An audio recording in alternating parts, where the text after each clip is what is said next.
دستگاه پرکن زیگزاگ واسهتون آوردم دوستان. خیلی راحت پر میکنه. اینطوری یه ذره توتون رو که میریزی داخلش یه فیلتر هم این گوشه میندازی، توتون رو که ریختی اینو میندازی بالا، یه ذره میچرخونی، لبه کاغذی، یه دونه از این کاغذهای سستار OCB یا استارت رو میاری، لبهش رو خیس میکنی، میندازی این گوشه، خیلی راحت پر میکنه دوستان. نگاه، از این قسمت از زیر میچرخونی که خودش رول کنه. نگاه، به همین راحتی یه سیگار رو بار زدی، تو نهایت 2 ثانیه. فیلتر داره، یه دست و خوشگل پر کرده. قیمت اینا فقط 60,000 تومنه دوستان.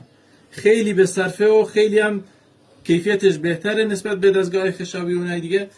ذات سفارش بهترین نوع توتون‌های پولکی و رشته‌ای ما در خدمت شما دوستان عزیز هستیم. ثبت سفارش دارید، در خدمتتونم.